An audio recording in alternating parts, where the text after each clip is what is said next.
Warm welcome to everyone. Great that you're all here today for today's webinar on measuring and managing social impact.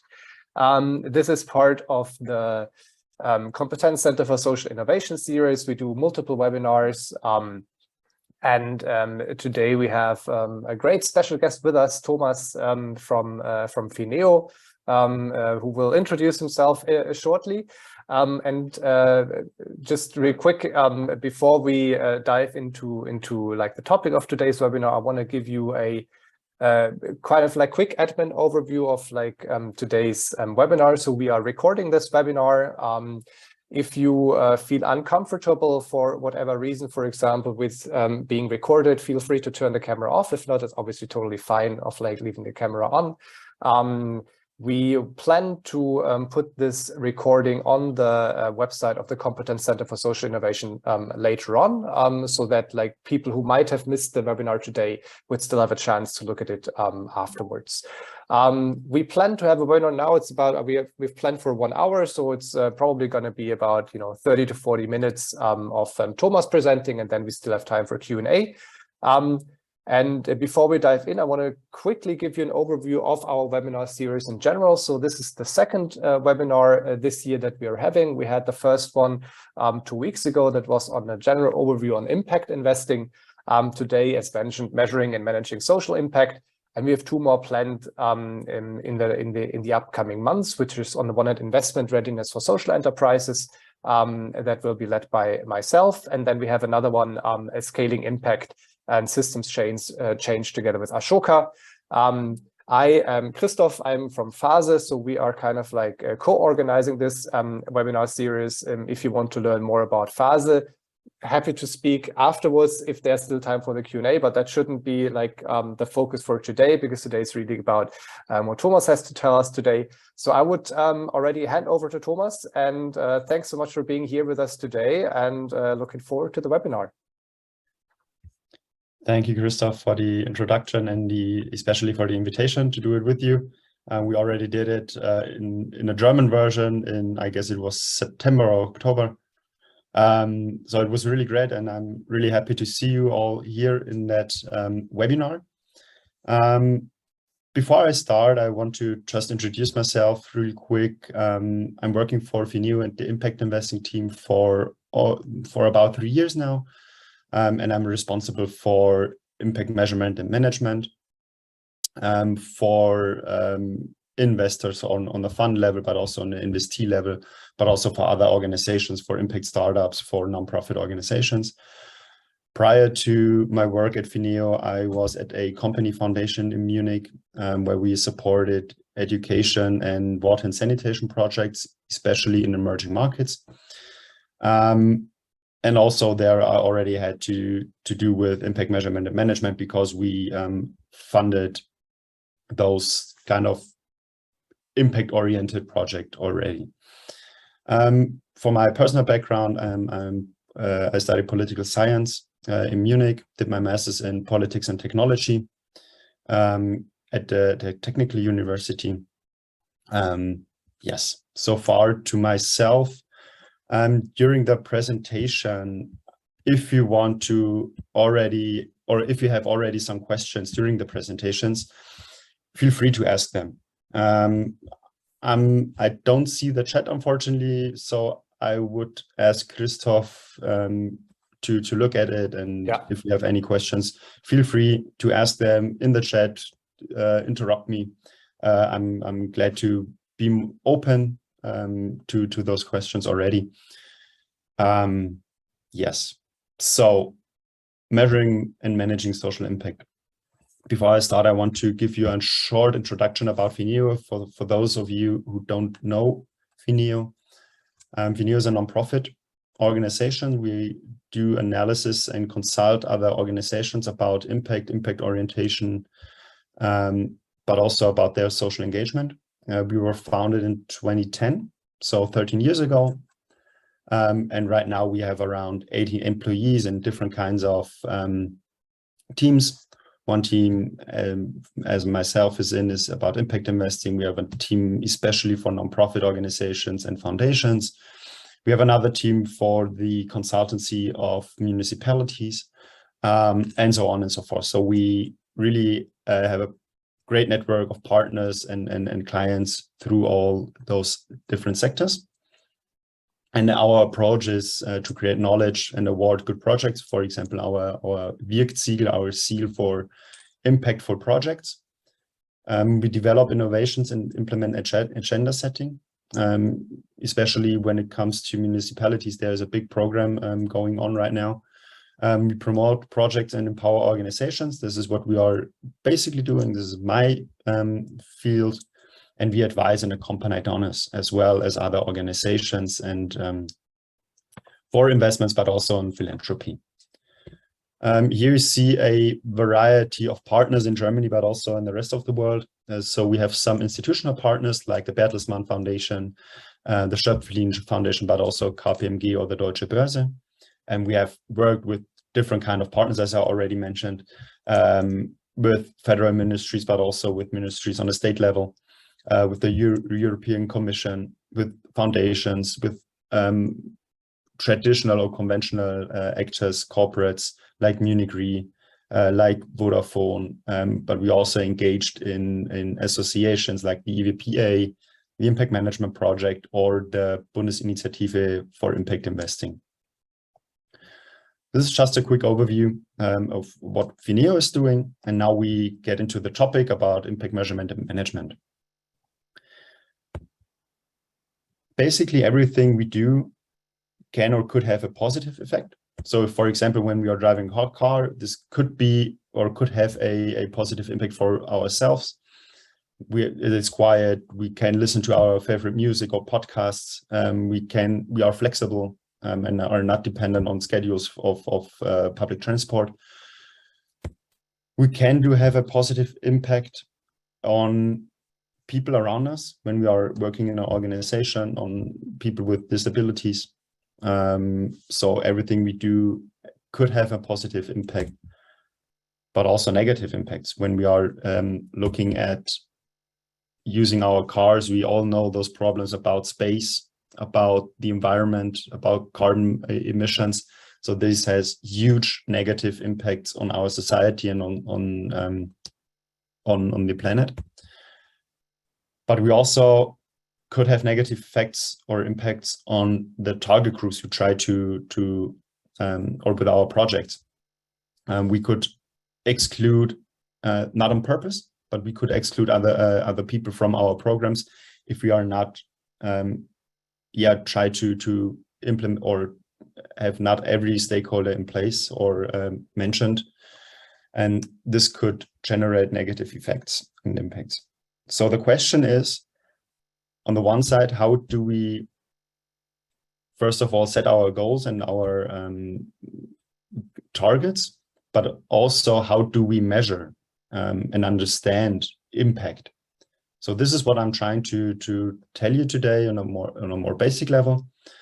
So we are starting with how do we at Phineo understand impact, because it's very important to have a common language about impact, what we are talking about when you're talking to funders, when you're talking to other organizations. So it's very important to have a common language about impact. And first of all, there are different types of impact. We have short, medium, and long-term impacts. We have direct and indirect impacts, intentional and unintentional, as I already mentioned. So we plan some impacts, but there could also be some unexpected as well, expected and unexpected impacts. We have positive and negative, temporary and sustainable. It also always depends on the context we are in, what we are trying to achieve. We have subjectively experienced and objectively verifiable impacts. This is very important in my opinion, because on the one side, we have to be objective about our impacts, but the people you are working with or the environment, especially the people we are working with, need to have the feeling that something changes to a positive, in a positive way. Because if the feeling is not there, the impact couldn't be, even though it's verifiable in an objective way, it could happen that the person is not accepting the program, or it doesn't feel right, or it doesn't feel right for them, and they don't feel the change. So this is a very important topic as well. And also we have individual and collective impacts. So for one person, or for organization, for a whole organization, or even a system. So there are different types. We have also different types of words or pronunciations for it. We have results, changes, impacts, outcomes. So be very clear what you are talking about, and try to tell you what we are understand with the beneath those wordings and topics. So with social impact, we describe the change in the behavior or in the abilities, or both, of the target group through our intervention, what we are planning. It could also not only be the target group, but also systems. So we are basically talking about target groups. A target group can also be an institution, could also be a system. So at T0, we have the societal challenge, the current behavior of the target group and the current situation of the target group. Then we have our intervention. We put something in there, resources like time, money, expertise, knowledge, and so on. We conduct our activities like workshops, like our services, or implementing products or selling products. And then we have outputs. And this is the direct link between the the direct cause of the activities. And then we are talking in T1 about outcomes and impact. So there we are talking about new behavior of the target group and or a new situation for the target group.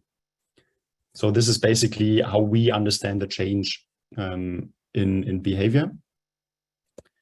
And in the observed change from between at T1, we distinguish again between the baseline and the impact of the change. So the observed change is basically the kind of change you can measure, but you don't know really if was it because of me or due to other facts like new policies, other organizations who are in the same field, for example. So we are differentiating between the baseline and the impact of the change and the additional change, the additionality. And the baseline describes basically the change that would have happened or would have been observed anyway, regardless of our activities. So this is the baseline. And everything on top, the gap between the baseline and the observed change, is that would possibly our additional or additionality is. So we have to see two different kinds. So on the first place, we have to measure the baseline where we're standing right now and assume what would happen without our activity. And then in T1, we measure and observe the change which happened in any case. And then we are trying to find out the delta between the baseline and the observed change. And this is our part of our progress. So how do we now know if our approach is enough or not? This is always a big question. It always depends on the context. But we are talking about a normative aspiration, or in the other way, in a gap in a normative aspiration. So we are trying to figure out, like the SDGs or the Paris Agreement. This is our normative approach or normative framework. We want to achieve one specific goal. We have the observed and measured change. In this perspective, it doesn't matter if it's additional or if it was the baseline, if it was us or other organizations, but there is a gap in what we try to achieve and what we have achieved. So this is in the first place not a bad thing, because we, especially in the beginning, we can't be perfect. But we have to see over time that this gap of normative aspiration is closing. And if this gap is not closing, we have to see what types or what kind of activities would work better to close that gap, what didn't work in our approach, So there we have to change our stuff. And this is all about impact orientation and setting our goals. What I'm just will tell you in a couple of minutes. But we all know as well, our world does not only consist of linear relationships. We are living in a very complex systems or in a very complex world. This is an example for obesity of children, a system from a study. All those different kind of factors and influences could have an impact on the level of obesity of children and youth. So our linear approach with logic models, which I just described a little bit, couldn't be or has limits when we are trying to describe the systems or the changes in systems. But in the end, I will get later to it as well, we can use the linear approach in specific types in those systems. But I will get back to that a little bit later. I already mentioned impact orientation and impact goals and setting impact goals. The impact orientation is how you think about impact, how you implement impact in your activities, and how you manage your impact in the end. And important for that is to set some goals. In the first place, impact-oriented action requires a clear idea of what is to be achieved with whom. So on the one side, you need what you want to achieve, and on the other side, you need the target group you want to achieve, or what you want to be effectful about. So we are at the organizational level, you put some resources and you have some output goals, and the intervention and the output influences the target group. Before that, you have to see what the current state of the target group and of the society is. You figure out the target state. So what will you achieve in 3, 4, or 5 years? And during this period, you can see the change of the current state on the societal level and on the target group level. And impact orientation means that all important positive and negative impacts are continuously planned, analyzed, and improved. Very important, the word continuously. It's not done about the evaluation at the end of a project, for example, or setting just the targets in the beginning, but you have to really plan, analyze, and improve on a continuous basis. So in the first phase, we are setting our targets, as already mentioned, and are planning our activities. So we analyze problems and needs. We develop our mission statements. We set explicit our target groups and goals, develop indicators. This is our planning phase and strategy phase, so to say. In the second phase, we are implementing our activities, control our activities along our impact hypothesis, collaborate with others with, for example, municipalities, other organizations, with all kinds of stakeholders, which are important. We support our employees to implement the activities in an impact-oriented way and keep the knowledge up to date. Very important knowledge transfer within the organizations, but also to other stakeholders. In phase 3, we do our impact assessment. We collect and analyze the data, reflect and interpret results and the impacts in a participatory manner. So it's not just collecting them, having them in an Excel sheet and never look at them again, but interpret and work with the data you are collecting with your target groups, but also with the employees who are working on the project. And then, of course, compare the results with the goals to see, am I on the right track or not? And if I'm not on the right track, how do I have to change my activities to get back on track again? And then report and improve. There we are already in the fourth phase. Report internally and externally. Every one of you, if you are in organizations who are working with funders and donors, you have to report to them what you have achieved. Very important is the further development of the quality of your offers and of the activities. This is what I mentioned when we're working with the data and trying to figure out how can we improve our activities and figure out how to get to our goals we set us. It could also happen that the goals are the wrong ones. This could also happen, but not a problem at all. This is important that you're living a learning and error culture. If you make mistakes, no worries. Try to be better the next time in the next period of time. As I mentioned, the target groups are very important and are a central component of your impact targets, and those target groups can be divided into individuals, groups, organizations, or systems, in which a change is to be brought about through targeted interventions. So be clear, who do you want to reach with your activities? There we have some differentiations by reference and by priority when we are talking about target groups. Differentiation of the target group according to reference means, how am I in touch with the target group? Am I directly in touch with them or indirectly in touch with them? When I'm working with organizations, the direct target group is my direct target group, the organization, and my indirect target group would be the people the organization is working with. So be clear, who are you working with in the first place?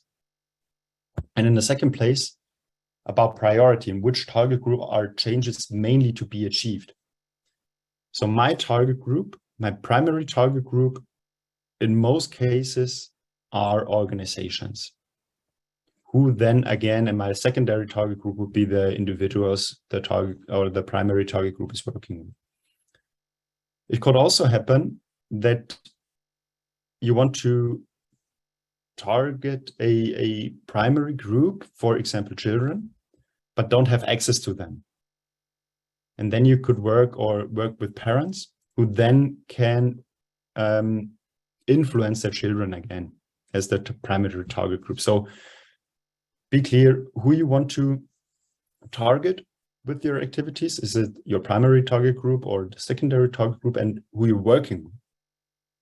It could be also working with the secondary target group to achieve goals and impacts to the primary target group.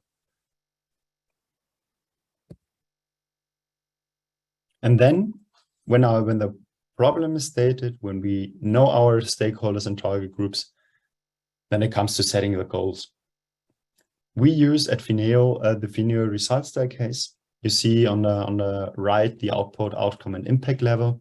What is not in this graph is the inputs. The inputs is always the resources you're putting in there, like time, time of your employees, money, knowledge, materials when you are having a product, and so on and so forth. From the levels 1 to 3 or steps 1 to 3, we're talking about outputs.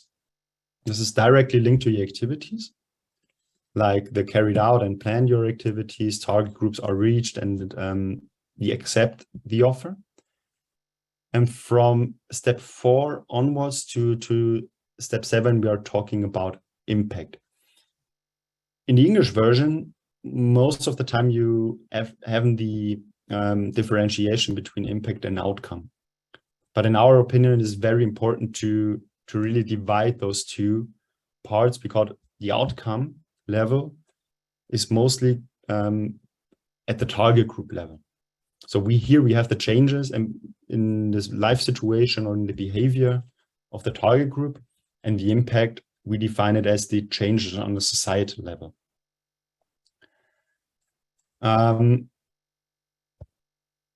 I have here an example of a project from Hamburg, my compass, it's called, Living with Disabilities. Here you see, I won't go into detail of the different steps, but you can see here very clearly how my compass tried to figure out their goals with the planned activities that are taking place. The clients accept the agreed measures from 1 to 3, and then from step 4 or stage 4, we see the goals try to figure out how the behavior, how the knowledge of their clients, of the people they are working with, changes over time. So this is just an example how you could use the staircase to put in your goals, to state your goals. And it's also very nice to visualizing tool for your communications, but also for yourself to see, okay, this is where I'm at the moment. This is where I have to be more clear about my KPIs, for example, about the indicators, how to measure it, and so on.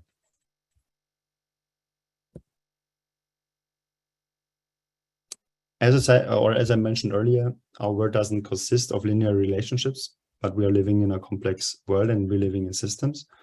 And how do we use this linear approach with the staircase in these systems? So this is a very simplified impact logic for marketing healthy foods.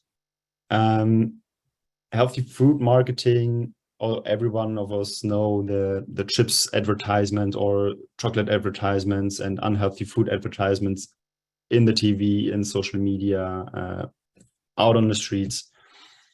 And if we could increase marketing on healthy food options, we figure out that the junk food consumption would go down, and in the end, the level of obesity would go down at the target group for children's. Everybody knows as well, children see unhealthy food in television and see them again in the supermarket and then say, yes, I want that. Parents know this isn't actually a good choice. So there we have two different kinds of approaches. The one side is the marketing at an adult level, but also the marketing on the children level. So here we can use again the simplified impact logic model in our system to change one part of the system to get down obesity at children. Now, how do we measure this?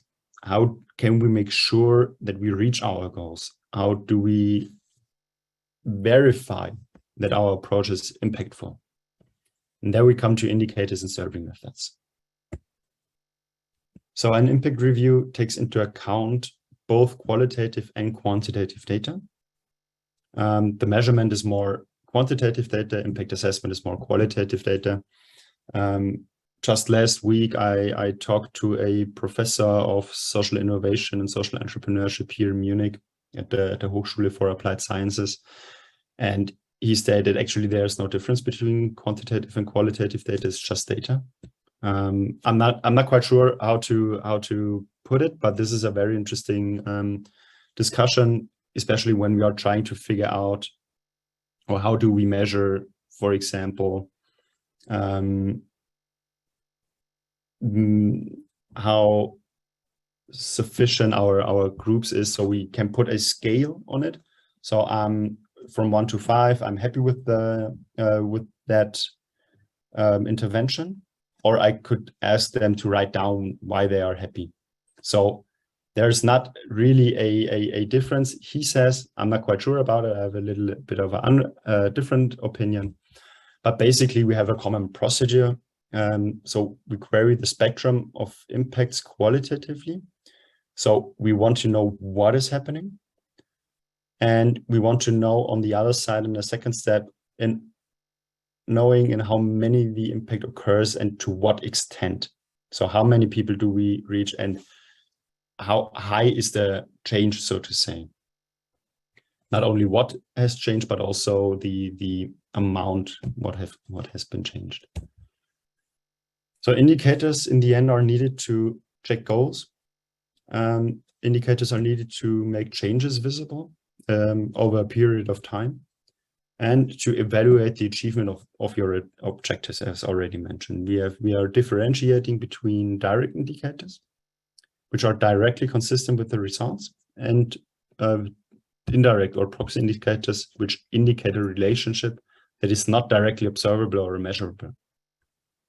So there is also, if there isn't a specific type of indicator, then you could also use indirect indicators to figure out and interpret them what has been changed.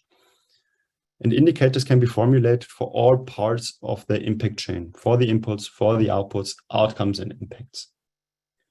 This is very important to really do it for every step, to have indicators for every step, as I already showed you, to really figure out where do I have to change something in my activities, and to really figure out where could lie the problem if I'm not achieving my goals, for example. A very important part is the operationalization. It is the concrete development of a measurement rule, so the scale, and it determines how a construct, always only theoretically, should be made observable and measurable. So this operationalization includes the survey method. So I will show you some examples of survey methods, the survey instrument, the scale, maybe from 1 to 5, 1 to 10, you name it. The criteria points, so the points where if there's something changes, so in a curve, for example, if something goes down, after it went up, it goes down. So what happens at this turning point? So really define those criteria points, what happens there, and how do you go on from there when you are reaching those points. And of course, you already have to, before you start your activities, have an evaluation and interpretation method in place. Really think about it always from the beginning and not only at the end of your project. Very important, finding the right survey method is not always easy. So the first question is, how do we get the data of the indicators? There, the choice of the method depends on the interest of knowledge. Do I want to know what has changed in the life of children, for example?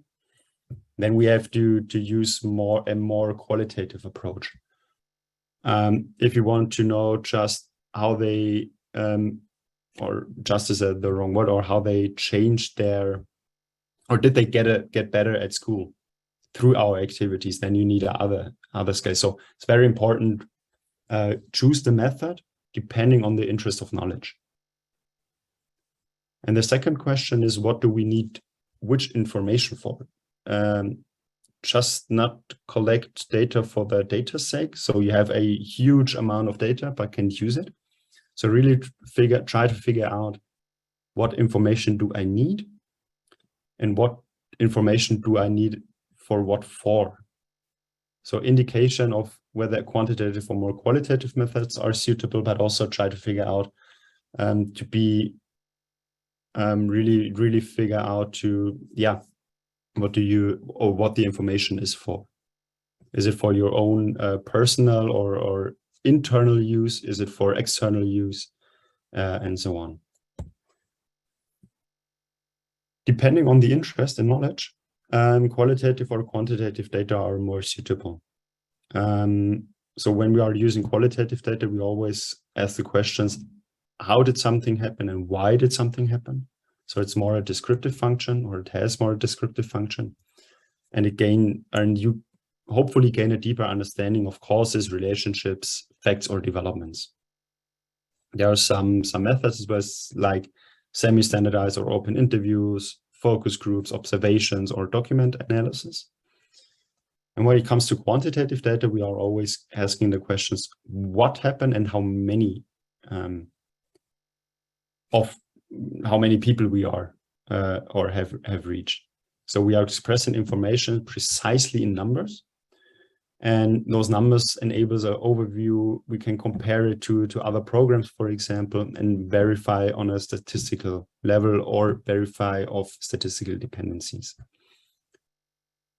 Some methods like counts, we are just counting the people who have been part of our workshops, for example. We measure, have tests, we have experiments, we can use standardized interviews, but also structured observations. But impact orientation is resource intensive. Like every other thing we are trying to figure out on a financial level, for example, this is also resource intensive. Impact orientation is resource intensive. On the right-hand side, you see a graph of different kind of survey methods. On the y-axis, you see the effort, the time, the cost, the expertise. And on the x-axis, you see the significance of content. The further right you get, the more, or the clearer, or the more objectively you can measure your impact. With longitudinal studies with control groups, this is one thing that happens, especially in the health sector, and medicines and drugs and stuff like that. But is also already used in the social sciences, but is very, very cost intensive. You need a lot of expertise to do that. On the other part of this graph, you have the collection of anecdotes, of photos and video documentation. It's very easy, but it's more on an emotional level. This is not objective. But you also see some other methods like monitoring and statistic of participants and so on. But to be honest, attributing impacts causally to an intervention is methodologically challenging, and scientific proof is very complex.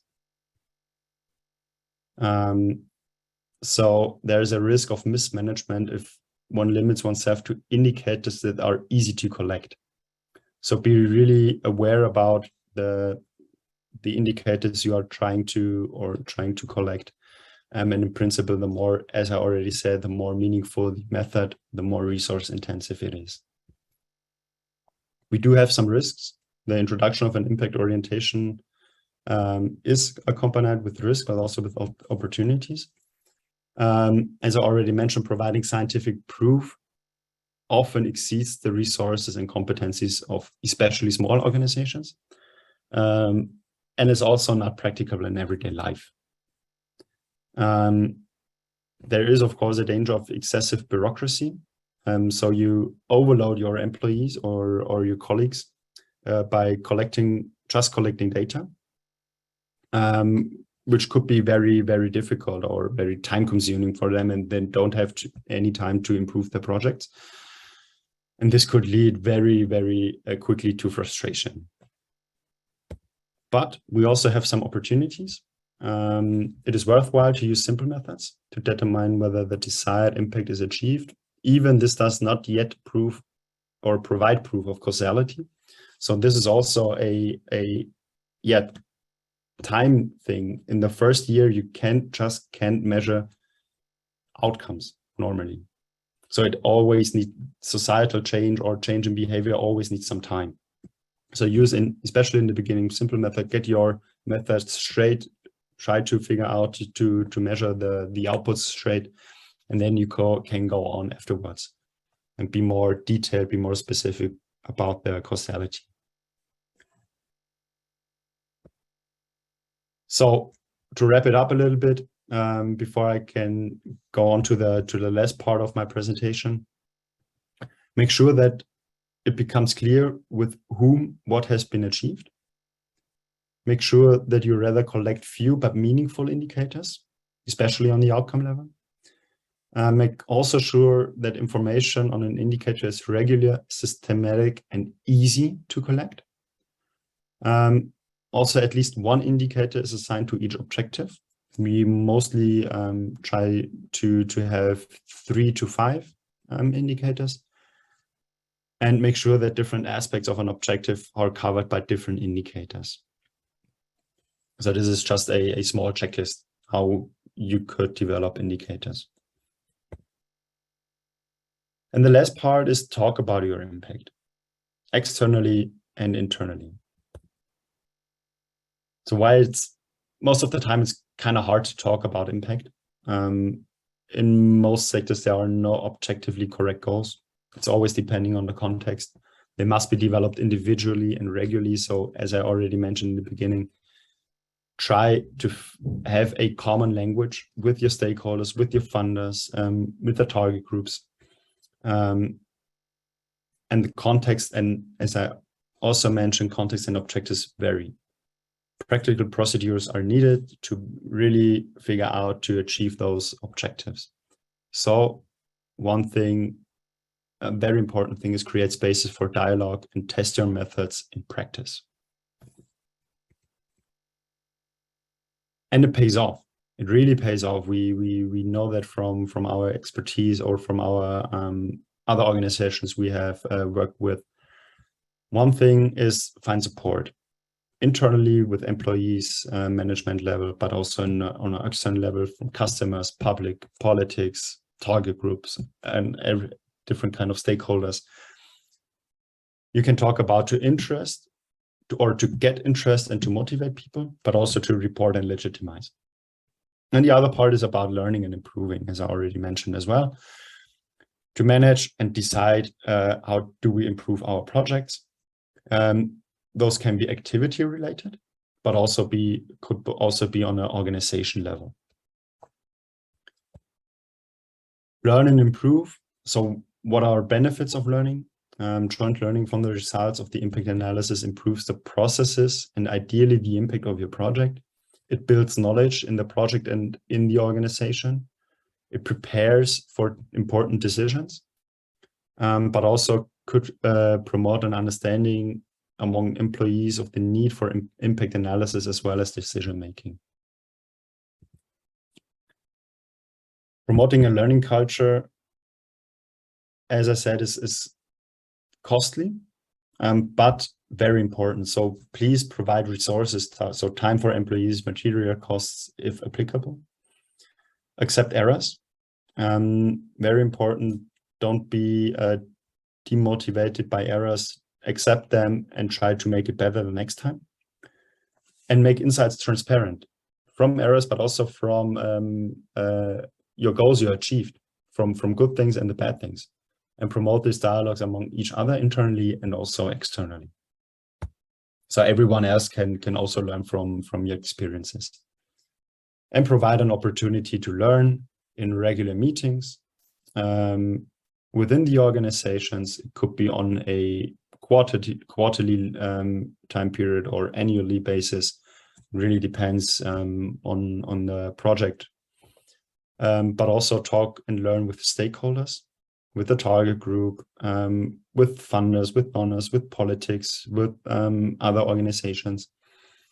And already, as I mentioned, between organizations which conducted similar projects and approaches, what were their best practices or good practices, and learn from each other. This is a very important thing, which I really recommend, to provide an opportunity to learn, talk to others, learn from others, be a role model when it comes to transparency and the learning culture. This was it. I know a lot of stuff, a lot of input. We could go on forever and ever for each different kind of topics, but I hope I could give you a short overview, a good overview of what is important when it comes to impact orientation, measuring impact, managing impact. So I'm happy to answer your questions if you have any. Thank you. Thank you so much, Thomas. Super insightful. I mean, I've heard it in German, now in English, and it still is like kind of like every time when I listen to it, I think there's like always a new aspect that stands out. So I found that super interesting, and thanks a lot for that. Yeah, open for questions. So you can either put it in the chat or just feel free to unmute yourself and just start talking directly. That's we're a small group, so either way would be fine.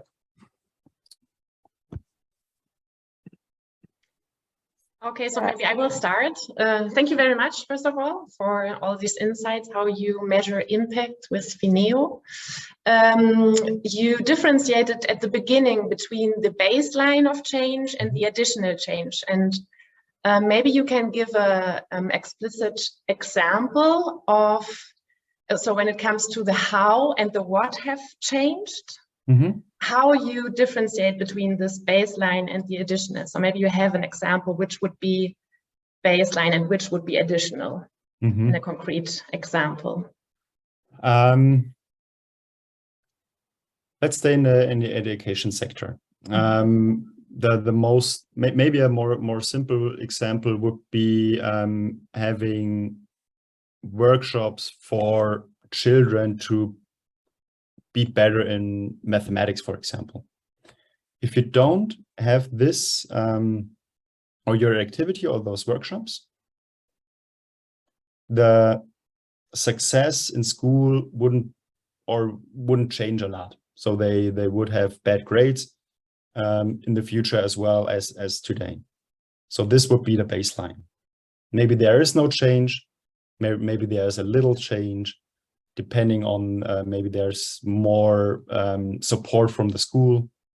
But without your activity, giving those pupils workshops, there wouldn't be a change in or a change in grades of the pupils. This would be the baseline.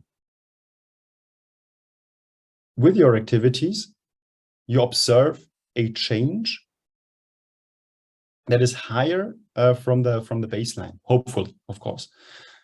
So your workshops enable those children and pupils to be better at maths. So if they have in the German field, they have a 5 as a grade, and then after you work with them, they have a grade of 3 or even 2. So this would be the additional change. So your additional change is the from 5 to 3. This is what you have done, and this is the additional change. The baseline would be they would still stay at grade 5. Did I answer your question? I see you're still a skeptic, and no, absolutely, I get it, but I think it's very complex maybe to say that there is no, in the baseline there is no differentiation or just a small one because of the complexity of the system. Mm-hmm. So that's why I ask. Yeah. It's very interesting. So maybe because of the age of the children in school and how they have this levels of growing up, and mm-hmm. there is a lot of complexity in Definitely. To say yeah. that there is no change or there is just a small change. So that's why I asked, because I wanted to have a very concrete example. Yeah, but I think this is, of course, the challenge, right? To Definitely estimate, could there a change have happened without me, and what it would have been, what kind of change in this baseline. So I think this is a very tricky point. That's why I ask. Yeah, but thank you very much. Definitely. So education is one of the most mm-hmm. hardest sectors to really measure social impact. You have so many different influences from the family, from friends, exactly. from school, politics, and so on and so forth. But as I try to show you with the obesity example, try to figure out where you have your or where you could access to try to change this little part of the system. Mm-hmm. This could be also an approach. Yeah, thank you. Hey, Benjamin. Further question. Yeah, Benjamin. Perfect. Thank you very much for the insights. Once again, very interesting. I got a few new things and things I forgot. Now it's sort of like back in my head. Thank you very much. I have a question which I'm often struggling with when using Phineo's framework as well with different teams and organization. So you set your logic, you set your indicators for pretty much all the phases, but you always come down to the final one, which is sort of like the end Gegner, is the impact. So mm-hmm. When it comes to the indicators for the impact, I'm always struggling. So I always try to ask this question: are there, to what extent could you provide a few points, a few indicators which you known or which you stumbled across in your work, which worked well for measuring impact? I know that measuring is always very highly debated, but things you look on a societal level that one could use. Yeah. So some are using indicators from the SDGs for the societal level. I know they were developed for the state level or for country level. but there are some activities going on to try to break it down on an organizational level. I need to check again what this initiative is called. I'm not quite sure about it yet or right now. You could do it like that. In the end, I'm always, as you said, it's a controversial discussion about who is responsible to measure these impacts on the societal level. Is it the small organization who tries to make a change in the field, which has limited resources, limited time, limited expertise, or is it the government or bigger organizations who are in charge of measuring those impacts? And being, in my opinion, to be very transparent, as an organization, you almost can't measure the impact on a societal level, to be honest. Try to, if you can't do it, be transparent, be honest about it. Really say, okay, we have our limitations. This is that far we can go. This is our border. But also maybe another approach could be, if you look for studies which were conducted in the kind of same way of your project, which were done in a similar context, then you can say, okay, I can say I'm not sure about 100% that this will happen on a societal level, but this and that study shows that this approach is working. Yeah. Maybe just said on, but that means that you would suggest always to go for proxy indicators. Yes. On impact level, you always have to work with proxy indicators. And if I understood that right, and add maybe a little bit to that, to also very heavily interpret qualitative data to a degree. Yeah, and this is the challenge right now. We are talking, it's still developing. So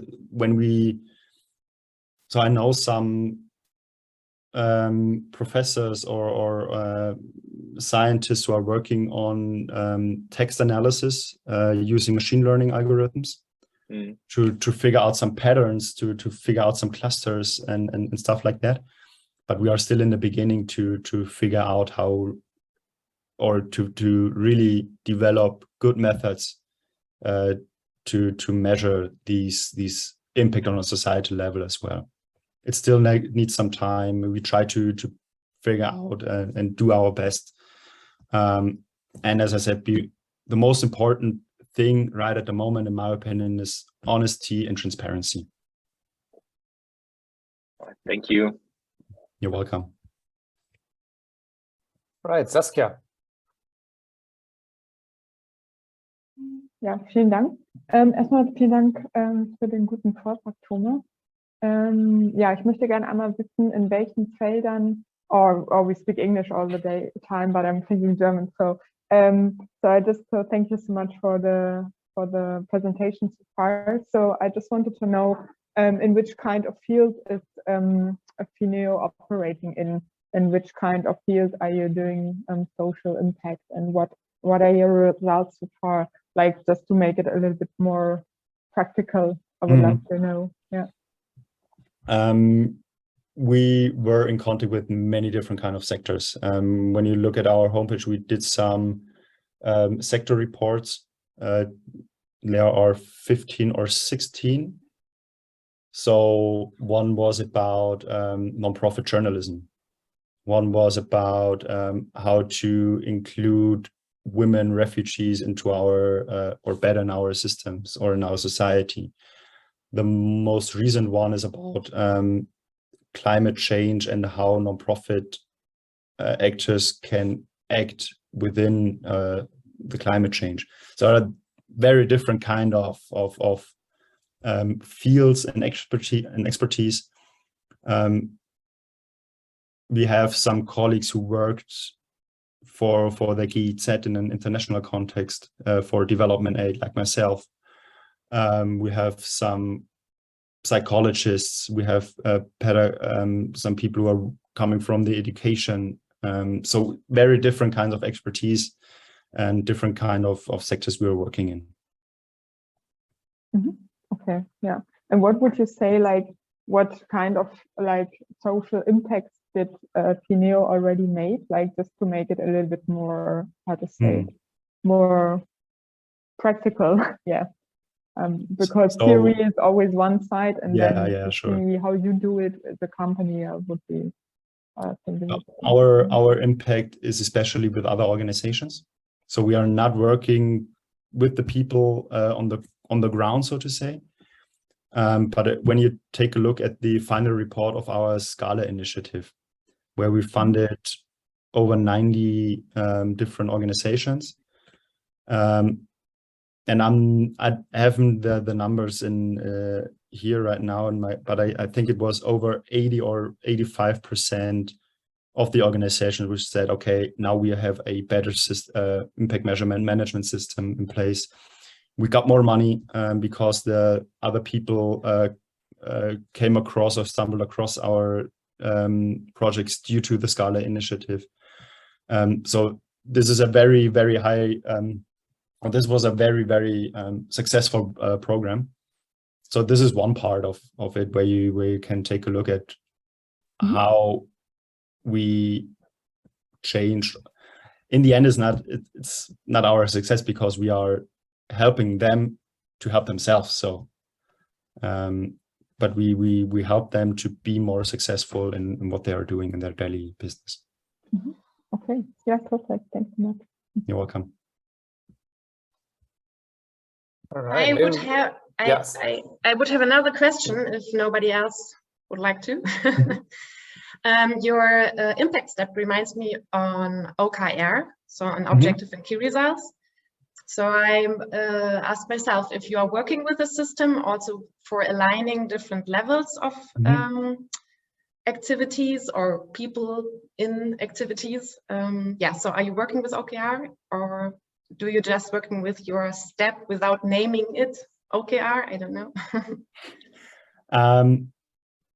For myself, I'm not working with it because I haven't the knowledge about it, but we do have on our Scala campus, on our education website, a free of costs course, I guess, about how to use OKR for your in the kind of impact orientation. So how it is kind of similar to the staircase and how to use it in an impact oriented way. So if you want to take a look there, this is these offers are very good. I haven't done it by myself yet, but I'm quite sure my colleagues did a great job there. I will write the link to the Scala campus down in the chat. So you can take, and there are some all different kinds of other courses, like for systems change with Ashoka, how to develop your ideas and business models, and so on and so forth. So feel free to take a look at it. And there's also, as I said, a course about OKR. Thanks. There as well. All right, it's 12 noon. So I would suggest we maybe just wrap it up. And I would say big thanks to Thomas for being here, for presenting the work that Phineo does and how that can have a positive impact for organizations. So thanks a lot for that. And yeah, as mentioned before, we do have other webinars lined up. Actually, one that Thomas, what you just mentioned with regard to system change, together with Ashoka, I think it's on 8 March, if I'm not wrong. So you have like 2 more webinars lined up for that. And feel free to follow the Competence Center for Social Innovation on LinkedIn. There you would be informed about all upcoming webinars. This is an EU-funded project, so we are very thankful for that support. And yeah, with that, I would close today's session. And thanks, everyone, and have a good day ahead.